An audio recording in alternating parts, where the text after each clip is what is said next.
So I actually had a really easy job choosing what to speak about today, because one woman came to mind immediately, someone who I just happened to stumble across on YouTube one day, who has genuinely changed the way that I think about fundraising. And I've stolen a short clip from Age UK's YouTube channel, which I'll play for you now, which I think introduces her far better than I ever could. I'm Jean Bishop. I'm 91 years old and I'm from Hull. I'm known as the Bee Lady. This is when I get changed. Right. This is where I usually stand, so I get them always when my costume's in the shop just there. So where are we going to get changed? Shop here. And I dress up as a bee and go out and collect the money for Age UK. Oh, I really love it. I love the people. They're so friendly to me. You can't describe it, it's wonderful.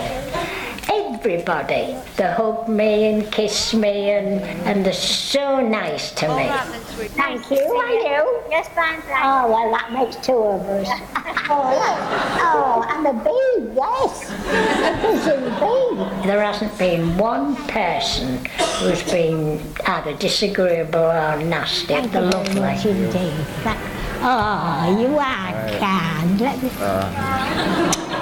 I try and keep young inside myself. There's such a lot of things I want to do. Now, Jean's brilliant, but how successful could she have possibly been? Jean's raised £110,000 for Age UK Hull, which is a huge achievement, considering she's just got her tin. She's won a Pride of Britain award, provided countless press opportunities for the charity, and even had a phone box painted black and yellow in Hull Town Centre in her honour. And as you can see, she's way more pleased about that phone box than anything else she's achieved.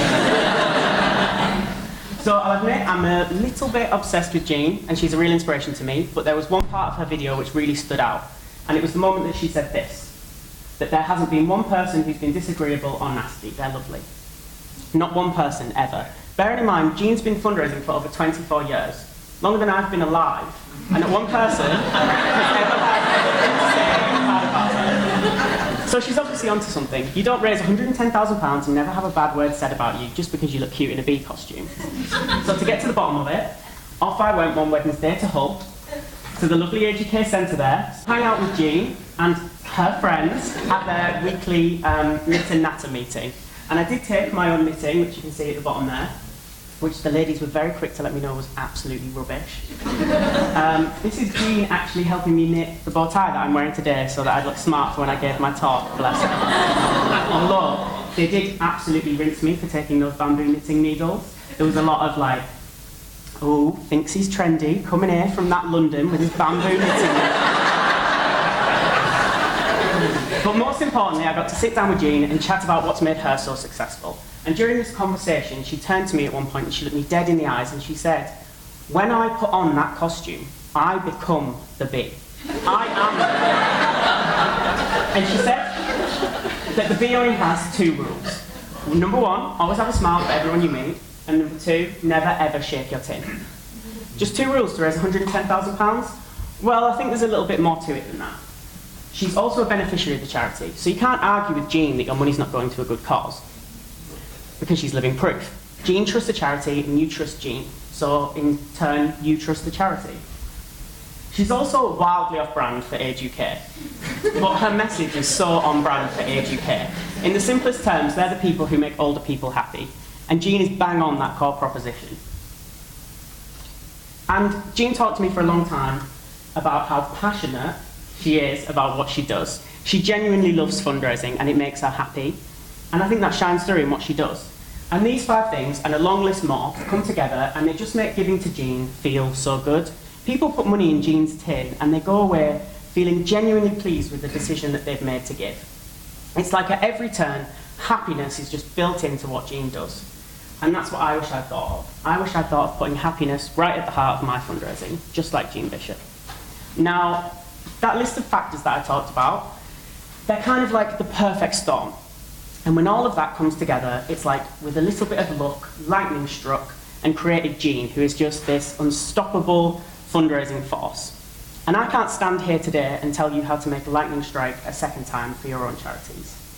But there are some things you can do to tempt it. First of all, think about your donor's happiness. We all know about itch and scratch. The itch being your need and the scratch being the solution your donors can provide. Well, don't you want scratching that itch to feel as good as possible? If we can find ways of making our donors feel genuinely happy every time they give, they will keep coming back to scratch that itch. Secondly, think about your beneficiaries' happiness. It's something that you work on making possible every single day. And if you're in the lucky position, like Age UK, to be able to ask your beneficiaries to help you fundraise, then absolutely do it. Because it's a quick win and it's a shortcut to bringing your donors and your beneficiaries closer together in a really honest and genuine way. And finally, think about your own happiness. Like I said, Jean loves what she does. She talked to me for a long time about how going out, dressing up, meeting people and raising funds for a cause that she cares about gives her purpose and makes her feel happy.